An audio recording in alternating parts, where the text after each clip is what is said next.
let me call your attention to a great power which is under your control, said Mr. Carnegie. A power which is greater than poverty, greater than the lack of education, greater than all of your fears and superstitions combined. It is the power to take possession of your own mind and direct it to whatever ends you may desire.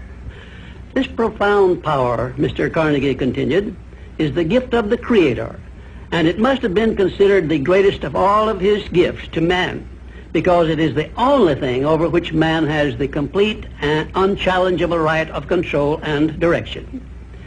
When you speak of your poverty and lack of education, Mr. Carnegie explained, you are simply directing your mind power to attract these undesirable circumstances, because it is true that whatever your mind feeds upon, your mind attracts to you.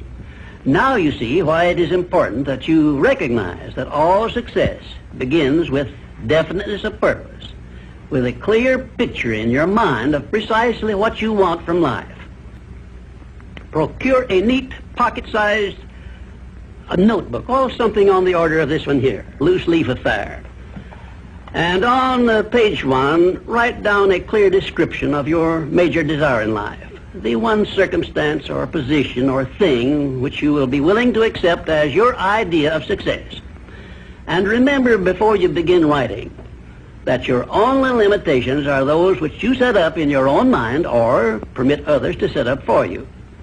And 2, on page 2 of your notebook, write down a clear statement of precisely what you intend to give in return for that which you desire from life.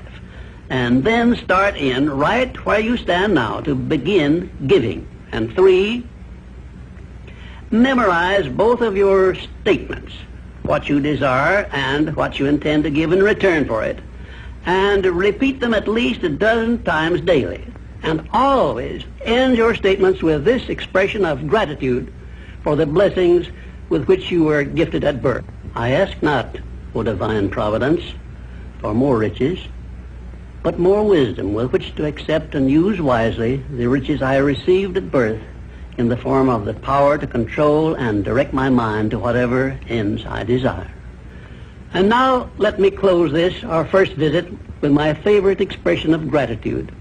O divine providence, I ask not for more riches, but more wisdom with which to make wiser use of the riches you gave me at birth, consisting in the power to control and direct my own mind to whatever ends I desire.